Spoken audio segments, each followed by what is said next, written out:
नमस्कार, आप सभी का स्वागत है तिवारी एकेडमी में। कैसे हैं आप? मुझे उम्मीद है कि आप बहुत स्वस्थ होंगे, मस्त होंगे, बेहतरीन होंगे और खूब सारे मज़े आप करते हैं। इसमें कोई दो मत नहीं है। और आज जो है हम बात करने वाले हैं किस बारे में? हिंदी व्याकरण के एक अध्याय के बारे में जिसका नाम है अध्याय 20 शब्द भंडार। इसमें हमने पर्यायवाची शब्दों पर सबसे पहले चर्चा की। इसके बाद में हमने जाना कि पर्यायवाची शब्द किन्हें कहते हैं। अनेक उदाहरणों पर हमने जो है बातचीत की थी। इसके बाद में हमने विलोम शब्द या विपरीतार्थक शब्दों के बारे में जाना था, जिसमें हमने ये जाना कि विलोम शब्द जो हैं वो क्या होते हैं और कौन कौन सी सावधानियां हैं जो हमें ध्यान में रखनी होती हैं विलोम शब्द को लेकर के। वो हमने पिछले वीडियो में विस्तार से चर्चा की है। और आज हम बात करेंगे अध्याय 20 के इसी अध्याय के एक भाग 3 के बारे में, जिसका नाम है अनेकार्थक शब्द। आज हम अनेकार्थक शब्दों के बारे में जानेंगे। होता क्या है कि कई बार हम देखते हैं कि एक ही शब्द के कई सारे अर्थ निकलते हैं अलग अलग जगहों पर, या कई बार एक ही जगह पर हमें बहुत सारे अर्थ एक शब्द के देखने को मिलते हैं। तो ये वही है अनेकार्थक शब्द। नाम से ही स्पष्ट होता है, ऐसे शब्द जिनके अनेक अर्थ निकलते हैं, इसलिए इन्हें अनेकार्थक शब्द हम कहते हैं। तो जैसा कि आप देख रहे हैं, सबसे पहले यहाँ पे एक वाक्य लिखा है, मैं इसको पढ़ता हूँ। अब देखिए क्या लिखा है यहाँ पे कि सारंग ने सारंग गह्यो, सारंग बोल्यो आए, जो सारंग सारंग कहे, सारंग मुखते जाए। अब इस सेंटेंस में, इस वाक्य में सारंग शब्द जो है वो बहुत बार आया है। यहाँ पे सभी सारंग का अलग अलग अर्थ है। जैसे मैं बता दूं, सबसे पहले जो सारंग है इसका मतलब है मोर। लिखा है सारंग ने सारंग गयो, यानी मोर ने सारंग को पकड़ लिया। अब दूसरे सारंग का मतलब क्या है? दूसरे सारंग का मतलब है सर्प, यानी कि सांप। तो मोर ने सांप को पकड़ लिया, इसके लिए क्या उपयोग किया हमने? सारंग ने सारंग गयो। इसके बाद लिखा है सारंग बोल्यो आए, तभी सारंग आकर गरजने लगा। सारंग मतलब बादल, यहाँ पे सारंग का मतलब है बादल। यदि सारंग सारंग का बोलकर स्वागत करे, तो यहाँ पे मतलब है कि यदि मोर बादल का बोलकर स्वागत करे तो मोर के मुख से सारंग यानी सांप जो है वो निकल जाएगा। अब समझिए कि यहाँ पर जो सारंग शब्द है वो मोर, सर्प और बादल 3 अर्थों में प्रयुक्त हुआ है, यानी सारंग शब्द अनेकार्थक कहलाता है ना।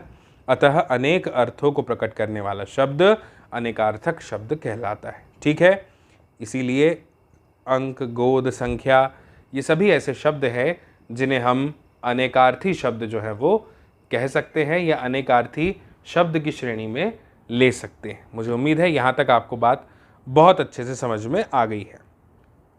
अब देखिए उदाहरणों पर हम आ जाते हैं। उदाहरण से क्या होगा? उदाहरण समझने से चीज़ें बहुत स्पष्ट हो जाती हैं, क्योंकि हम चीज़ों को सीखते इसीलिए हैं। इसलिए नहीं सीख रहे हैं कि परीक्षा में जाके लिख देंगे और अच्छे अंक प्राप्त कर लेंगे, ये तो एक अलग उद्देश्य है।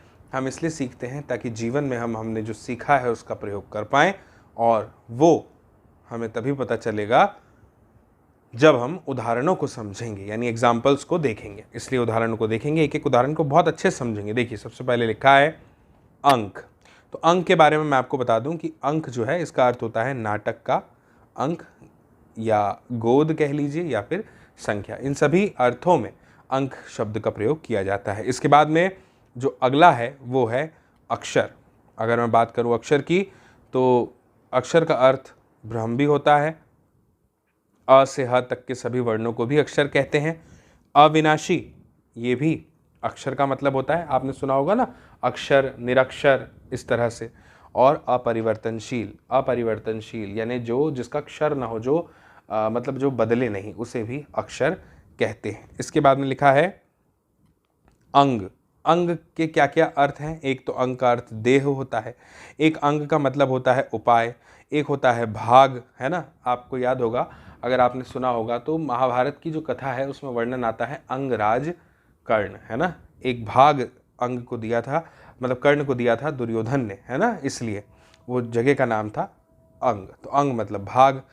अंग का मतलब अवयव भी होता है, और गौण वस्तु को भी अंग कहते हैं। एक और शब्द है जैसे कि अंबर।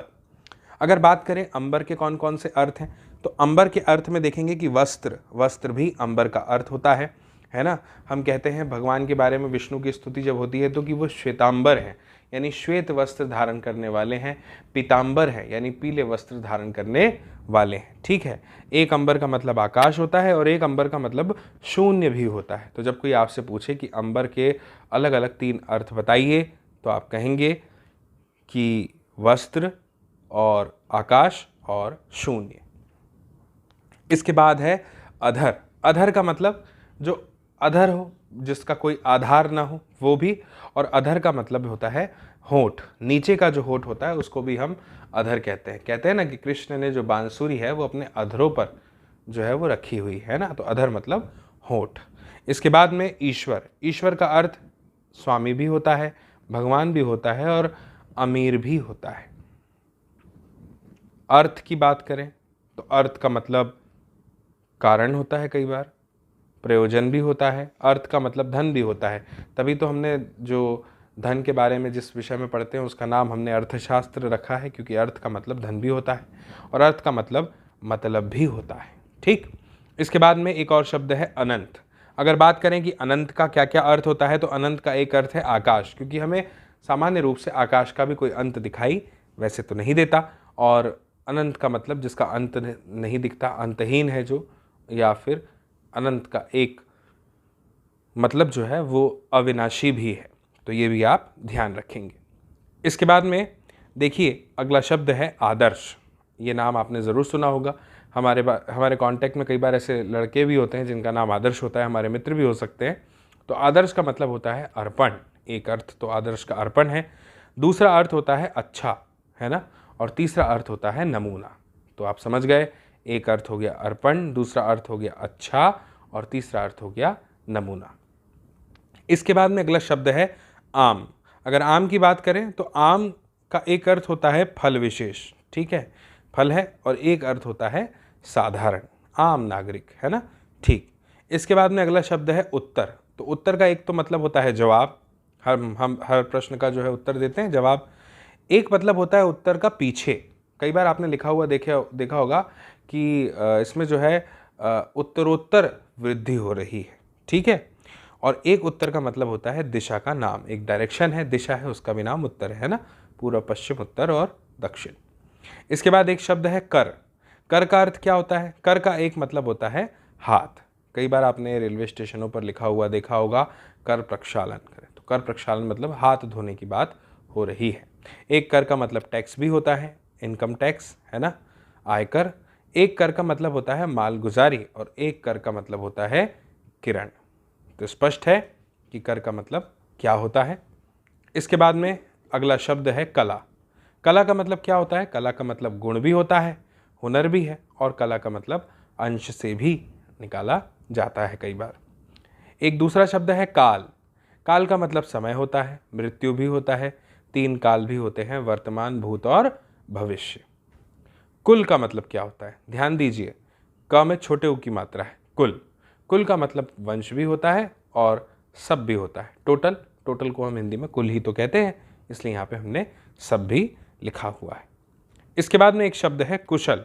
कुशल का मतलब क्या होता है? कुशल का मतलब होता है चतुर, जो अपने काम में चतुर हो, है ना, स्वभाव में चतुर हो, कुशल है। और खैरियत, यहाँ सब कुशल में है, यानी कि खैरियत।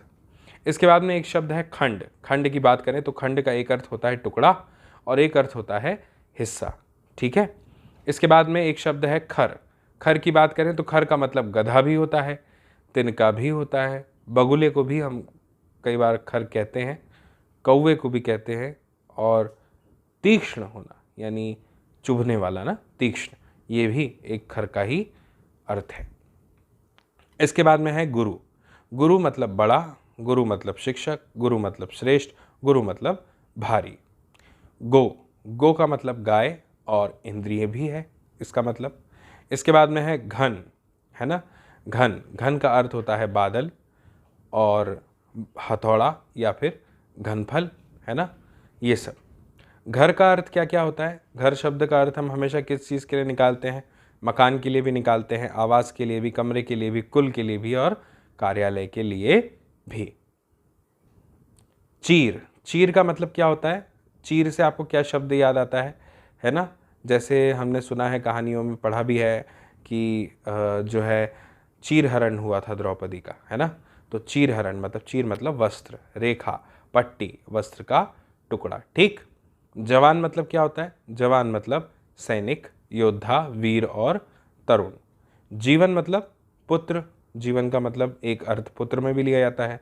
जीवन का मतलब वायु से भी होता है, जिंदगी से तो होता ही है, प्राण से भी होता है, और जल का भी मतलब होता है। कहते हैं ना, जल ही जीवन है। ठीक। इसके बाद में है तात। तात मतलब होता है पिता, पूज्य। छोटे भाई को भी कई बार कहते हैं। आदरणीय व्यक्ति के सामने भी इस शब्द का प्रयोग किया जाता है। इसका एक अर्थ तप्त भी होता है।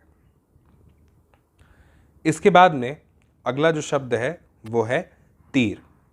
तीर का एक अर्थ होता है किनारा, गंगा तीर है यानी गंगा नदी के तट पर, किनारे पर। और एक बाण। बाण मतलब तीर, धनुष बाण, तीर कमान, वैसे। फिर एक शब्द है दंड। दंड का अर्थ क्या होता है? दंड का एक अर्थ होता है डंडा, एक होता है सजा, एक होता है एक प्रकार की कसरत, दंड बैठक। फिर अगला शब्द है द्विज। द्विज ब्राह्मण को भी कहते हैं, पक्षी को भी कहते हैं, दांत को भी कई बार द्विज कहा जाता है। दक्ष का मतलब क्या होता है? दक्ष का मतलब होता है अग्नि, नदी, चतुर, कुशल या प्रजापति दक्ष। धन। धन का मतलब पूंजी से है, स्त्री से है, जमा से है, द्रव्य से है। नाग का मतलब हाथी से भी है और सर्प से भी है। पथ। पथ मतलब होता है धर्म, पथ मतलब होता है संप्रदाय, पथ मतलब रास्ता भी होता है, मार्ग, और पथ मतलब रीति भी होती है। इसके बाद में अगला शब्द है पत्र। पत्र मतलब पत्ता भी होता है और चिट्ठी भी होती है, जैसे बिल्व पत्र यानी बेलपत्ती, और पत्र लिखना यानी चिट्ठी लिखना। पद का मतलब क्या होता है? अंग्रेजी में इसे पोस्ट कहते हैं। औधा, ओहदा, पैर, पैर भी पद का मतलब होता है, और छंद का एक चरण भी होता है पद। पय। पय का मतलब होता है जल और दूध। ठीक है। एक सुना होगा आपने, दोहे जैसा है, श्लोक जैसा है कि पय पानाम भुजंगानाम केवलम विश्वर्धनम, यानी सर्पों को दूध पिलाना सिर्फ उनके विष में यानी जहर में वृद्धि करना है और कुछ नहीं। इसके बाद है पर। पर का मतलब होता है पंख, लेकिन प्रकृति। प्रकृति का मतलब होता है कुदरत, मूलावस्था या स्वभाव। पानी। पानी का मतलब जीवन, जलवायु, प्रतिष्ठा, जल और क्रांति। पंडित। पंडित का मतलब होता है ब्राह्मण, कुशल और विद्वान। फल मतलब क्या होता है? लाभ, फल मिला, पुरस्कार, तलवार की धार या परिणाम, रिजल्ट को भी फल कहते हैं। अगला शब्द है भव। भव मतलब संसार, शिव, जन्म होना, ये सब भव में आता है। भाग। भाग ऐसा शब्द है जिसके कई अर्थ हैं, जैसे कि हिस्सा, भाग्य या विभाजन के लिए भी कई बार भाग का अर्थ हम लगाते हैं, है ना, भाग देना। गणित में पढ़ते हैं हम, डिवाइड अंग्रेजी में कहते हैं इसे।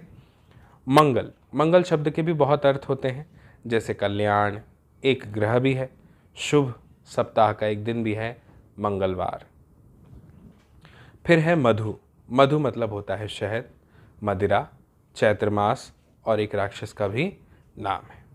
मित्र मतलब दोस्त, सूर्य को भी मित्र कहते हैं, सखा। यम मतलब क्या होता है? यम का अर्थ होता है शनि, दमन, यमराज और मृत्यु।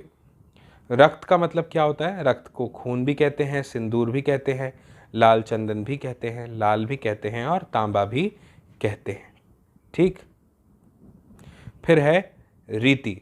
रीति को रिवाज कहते हैं, शैली, तरीका और नियम। लक्ष्मी। लक्ष्मी कमला, शोभा, सौंदर्य, विष्णु पत्नी और सौभाग्य, ये सब लक्ष्मी के अर्थ होते हैं। वंश। वंश का अर्थ कई बार गन्ने से भी लिया जाता है, बांस भी इसका एक अर्थ है, कुल भी है, बीड़ा भी है और समूह भी है। वर्ण का मतलब रंग भी है, जाति भी है और अक्षर भी है। शून्य का मतलब क्या है?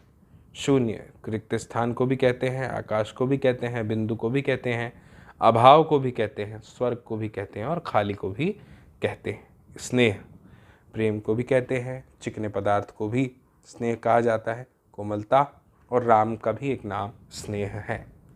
सृष्टि, सृष्टि की बात हो रही है तो इसके कई अर्थ हैं, जैसे कि उत्पत्ति, प्रकृति, निर्माण और विश्व। सिंधु, आप जानते हैं ना, एक नदी का नाम है, बहुत ही प्रसिद्ध है, इसलिए लिखा है एक प्रसिद्ध नदी। सागर का भी नाम है और सफ़ेद हाथी का भी नाम है। ठीक, इसके बाद में लिखा है सुर। सुर मतलब देवता, स्वर और ताल। सूत मतलब क्या होता है? धागा भी होता है और सारथी भी होता है।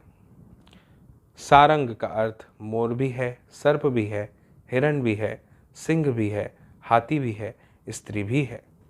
हरि का अर्थ क्या है? सर्प भी है, विष्णु भी है, सूरज, कपि यानी वानर, सिंह और घोड़ा, इन सब के लिए हरि शब्द का प्रयोग किया जाता है। ठीक है, तो मुझे उम्मीद है कि आपको बहुत अच्छे से ये समझ में आया होगा, है ना। एक एक चीज़ को आप समझ गए होंगे, एक एक शब्द को, उदाहरण को आप बहुत अच्छे समझ गए होंगे।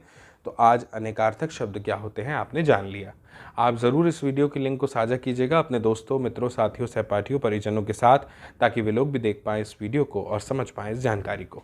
बाकी मेरी आपसे फिर जल्दी मुलाकात होगी अगली नई जानकारी के साथ, अगले नए वीडियो में, नए अध्याय के साथ। तब तक के लिए आप सभी को मेरा नमस्कार।